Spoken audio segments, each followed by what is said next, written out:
आइए मेरे दोस्तों, आपका स्वागत है हमारे इस धार्मिक चैनल पर। आइए महापुरुषों के श्रीमुख से सत्संग का श्रवण करते हैं, सबके मंगल की कामना करते। आइए हम सब आपसे मिलकर श्रवण करें। मन रहता है बालक का, है ना। तो फिर बच्चा क्या बोलता है, ये माँ क्या बोलती है बच्चे को, बेटा स्कूल जाएगा तो तुझे एक चॉकलेट मिलेगा, बड़का आटा मिलेगा, बड़ा मिलेगा। चॉकलेट तो मिला, लेकिन वो स्कूल जाने में तो उसका फल नहीं है वो। बात सब है ना। ठीक है। ठीक इसी प्रकार से यहाँ पर जो बोला जा रहा है कि प्रजापति ने ये सृष्टि कर दिया, तब प्रजापति की जो विभूति का जो वर्णन है, इसका तात्पर्य विभूति में नहीं है। ठीक है ना। कई पुराण देख लो, कथा कहानी बहुत आती है। कथा कहानी में तात्पर्य नहीं होता कथा कहानियों का, उसका मुख्य तात्पर्य को दूसरा होता है। बात समझ। इसलिए यहाँ पर जो बोला जा रहा है कि जो है प्रजापति ने जगत को उत्पन्न कर दिया, अकेला ही था, वो बना दिया सब। ये जो सृष्टि है ना, ये सृष्टि का कथन का तात्पर्य सृष्टि में नहीं है।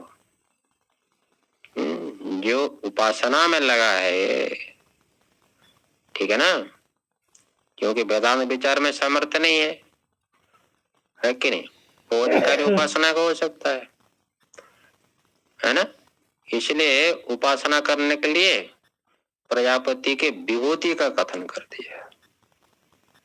प्रजापति विभूति ना ऐश्वर्य, वो अकेला था, उसने सब बना दिया।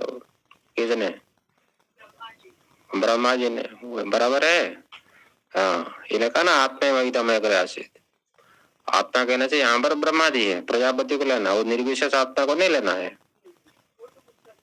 हाँ नहीं, वो कुछ करे ना करे, लेकिन उसका प्रसंग नहीं चल रहा है। प्रसंग उसका निर्विशेष आत्मा का नहीं चल रहा है। मैंने आपको बताया ना, जब रहस्य है, दो प्रकार तात्पर्य बता दिया। एक होता है आपात तात्पर्य और एक होता है मुख्य तात्पर्य। आपातिक अनापातिक संस्कृत भाषा में। हाँ, अनापात्य मतलब हाँ मुख्य तात्पर्य समझ। ठीक है। आपात मतलब ऊपर ऊपर बोलते हैं ना, ऊपर ऊपर से विचार से जो निर्णय होता है वो आपात। ठीक है। नहीं, वो है आपातकालीन, वो अलग चाहिए, इमरजेंसी लगे। ठीक है। तो यहाँ पर जो प्रजापति के विभूति का वर्णन जो हो रहा है, ये आपात हो गया। जो वेदांत में अधिकारी नहीं है, वेदांत का विचार करने में ही जो लगा है धर्म में, वो तो मुख्य अधिकारी यहाँ पर लेना है कि नहीं। तो ज्ञान में जो अधिकारी है वो तो मुख्य अधिकारी होगा ना। इसलिए यहाँ पर देखो भगवान सुरेश्वराचार्य है, वार्तिक लिखे, वार्तिक है ना। इसलिए भाष्य का जो सार जो है ना, उसका कथन किया किसने मालूम? वार्तिक कर सुरेश्वराचार्य। वो वार्तिक यहाँ पर लिखे हैं। वो निचोड़, जैसे दूध का निचोड़ क्या होता है? घी होता है। मक्खन से भी घी हो गया, एकदम घी है, देसी घी है भारतीय। वो कहते हैं, तो भी क्या कहते हैं वो सुना देते हैं, फिर आगे बढ़ ले। वैदिकम साधनम ज्ञेयम ज्ञान कर्मात्मकम पुरा महानर्थ फला एव न मोक्षाय इति निश्चित। कितना सार ले घी निकाल दिया ना। तो घी निकाल कर क्या बोल दिया आप लोग को, देखो बताता हूँ। जो भी साधन है, वैदिक साधन जो भी है, क्या है? वैदिक साधन दो है, ले लो, उपासना और क्या है? कर्म, है कि नहीं। कर्म कर लो, कर्मों के साथ उपासना कर लो, नहीं तो केवल उपासना कर लो। कितना हो गए? 3 हुए। केवल कर्म करने वाला, कर्मों के साथ उपासना करने वाला, और तीसरा केवल उपासना करने वाला है। समझ में कि नहीं? हाँ, लेकिन ये सब क्या है? ये महा अनर्थ फल है। इसका फल नित्य नहीं है, अनित्य है। लेकिन सबको नहीं बोल रहे हैं, ये जो संसार से विरक्त हो गया ना उनके लिए बोलना पड़ता है। उनके लिए क्या बोल रहे हैं कि ये अनर्थ फल के लिए सब, इससे फल जो अनित्य होगा भगवान, ना मोक्षाया इति निश्चित ही, ये निश्चय है, समझ में ना। इसलिए क्यों, क्योंकि इसे अविद्या पूर्वक है ना ये सब।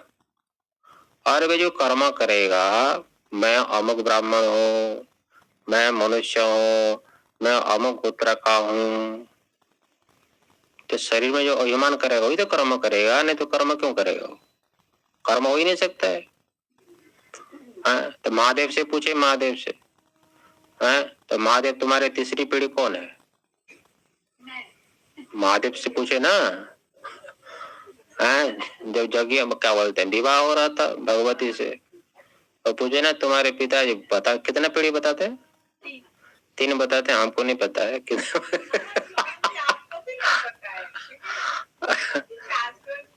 वो बात नहीं, कितने पीढ़ी पूछते हैं वो नहीं पता हमको, बोल रहा आज नहीं पूछते हैं। ऐसा चलो जो, तो महादेव से पूछे हुए तुम्हारे पिताजी कौन है, तो क्या बोले हो, ब्रह्मा जी बोले। भाई सब लोग ब्रह्मा जी को बोलते हैं, मेरा ही मान लो और क्या। फिर एक पीढ़ी हो गई ना, दूसरी पीढ़ी उनके नारायण नाभि कमल से हुए ना, 2 हो गए, और तीसरे कौन है, मैं तुम्हारा। अब क्या वो क्या कर्म का अधिकारी होंगे, महादेव कैसे कर्म का अधिकारी, गोत्र आदि के बिना कर्म नहीं होता है कि नहीं। उपासना में भी थोड़ा बहुत शरीर का अभिमान तो रहता है, उपासना में भी भेद बुद्धि तो शरीर में अभिमान तो रहता ही है ना। इसलिए ये जो है इसका फल जो है ना अनर्थ है, सुन रहे ना। और अनर्थ केवल अनर्थ बोलने से नहीं होगा, तीव्र अनर्थ पहला सबके लिए नहीं बोल रहे हैं, मुमुक्षु के लिए। मुमुक्षु के लिए ये संसार का फल कैसा लगता है, अनर्थ लगता है, तीव्र अनर्थ लगता है, समझ में कि नहीं। इसलिए क्या हुआ, विवक्षितो अर्थ यत्न तद वैराग्य विदित सजा है। देखो ये सार घी निकाल कर बोल दिया भारतीय कारण, ये जो प्रसंग चल रहा है ना अभी, है ना, ये सब किसके लिए बोल रहे हैं, वैराग्य विधि, यहाँ वैराग्य का विधान हो रहा है, ठीक है।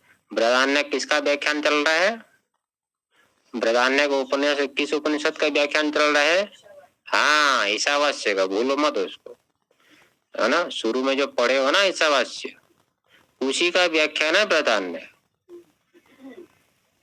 व्याख्यान है वो, मंत्र भाग का है, और ये ब्राह्मण। बस मंत्र में जो सार रूप से बोलते हैं उसका विस्तार कहाँ पर होता है, ब्राह्मण भाग में होता है। वहां पर कहा ना, तेना तक्तेना मुंजी था मागृधा कस्य सिद्धन, उसी का व्याख्यान है ये जो ईशावास्य का जो दूसरा भाग जो है ना, तेना उत्तरार्ध, मतलब उत्तरार्ध का व्याख्यान ही चल रहा है। इसका संबंध उसके साथ है, संबंध जोड़ना पड़ता है ना, ठीक है। हाँ, बुद्धि में बैठा कर रखो। इसलिए क्या होगा, ये मुख्य तात्पर्य हो गया। मुख्य तात्पर्य किसमें है, वैराग्य को उत्पन्न करने में चल रहा है। लेकिन कितना भी सुनाओ सबको वैराग्य नहीं होता है, बोलते बोलते थक जाएंगे, बोलते बोलते थक जाएंगे, सुबह उठो उठेंगे नहीं लोग, है कि नहीं। जब तक पाठ पूरा हो जाएगा तब तक लोग उठते भी नहीं।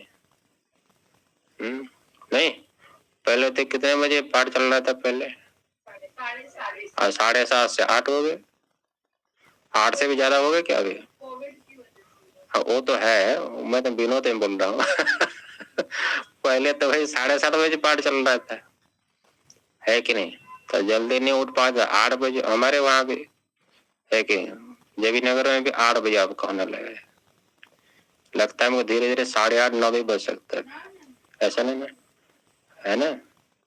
ठीक है, पहले हम लोग काशी में पढ़ते थे, है ना, एक गुरुजी 6 बजे पढ़ाते थे, कितने बजे, और हम भी पाठ चलाते थे। अभी थोड़ा स्थगित किया हूँ। 5:30 बजे पाठ चलाते। कितने बजे? सुबह 5:30। भाई कुछ प्राप्त करना है तो कष्ट तो उठाना पड़ता है। कोई विशेष फल को प्राप्त करना है तो विशेष जो त्याग तो करना पड़ेगा ना। त्याग के बिना फल कैसे मिलेगा? ठीक है, चलो। आइए मेरे दोस्तों, आपका स्वागत है। सभी के मंगल की कामना करते हुए यही विश्राम देते हैं। पुनः फिर भेंट होगी आपसे। श्रवण करने का बहुत बहुत धन्यवाद। अच्छा लगे तो शेयर कीजिए। धन्यवाद।